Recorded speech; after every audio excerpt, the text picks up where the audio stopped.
Title ng kwento: Ang malupit na paghahalaman.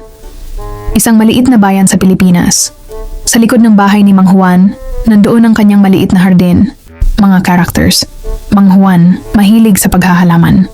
Aling Nena, kaibigan ni Mang Juan, madalas nag-aakyat buhay. Pedro, anak ni Mang Juan, matalino pero madalas napapraning.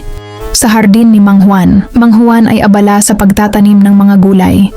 Si Pedro ay nakatayo sa tabi, nagmamasid. Mang Juan, masaya. Pedro, tingnan mo ang mga tanim ko.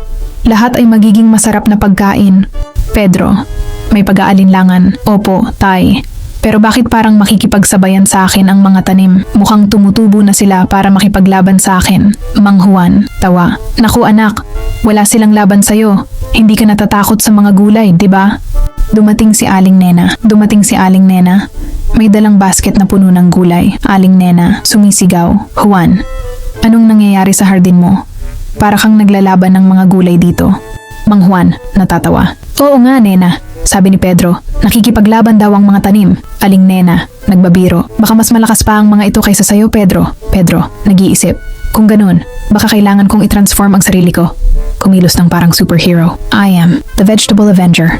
Isang hindi inaasahang pangyayari. Biglang may bumulusok na ibon at nagsimula itong mang-ani ng mga gulay. Mang Juan, nagulat. Ay ano yun? Tulong! Ninatakasan ng ibon ang mga tanim ko. Pedro, natatawa. Tingnan mo tay. Mukhang may bird avengers din. Aling Nena, nagtatawanan. Dapat nga kayong magtulungan para huwag sila mang-ani. Mukhang nag-aaral na ang mga ibon.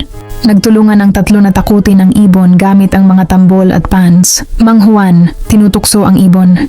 Hay, hindi kami matatakot sa'yo. Pedro, nag-aalala. Pero tay, paano kung ma-hypnotize tayo ng mga ibon? Aling Nena, umaaliw. Naku, baka maging bird whisperers tayo. Biglang tumatalo ng ibon at nanlilipad palayo. Natakot ang ibon at umalis. Ang hardin ay ligtas. Mang Juan, masaya. Hayan, nagtagumpay tayo. Pedro, nagtatawanan. Ibig sabihin, superhero ako. Sa susunod, magiging plant protector naman ako. Aling Nena, natatawa. O Pedro, marami kang kailangan pang itanim sa utak mo. Mang Juan, salamat kayong dalawa. Kapag kasama ang kaibigan, kahit anong laban kaya nating sugpuin. Tawa habang nag-uusap at nagbabalik sa pagtatanim. Ang kwentong ito ay nagtuturo ng pagkakaibigan at pagtutulungan sa kabila ng mga hamon sa buhay. Kahit na sa mga simpleng aktibidad tulad ng paghahalaman. Nadagdagan pa ito ng biro upang mas maging masaya ang kwento. Ang kwento ay may puso. Tinuturo nito na sa kahit anong sitwasyon, kahit gulay na tila may buhay o ibong nangunguha, kayang-kaya kung sama-sama. At kahit simple ang setting, ang mga tauhan ay nagpapakita ng tapang, talino, at katatawanan. Hindi lang ito tungkol sa hardin, kundi tungkol sa mga ugnayan na tumutubo sa gitna ng buhay. Ganda, di ba?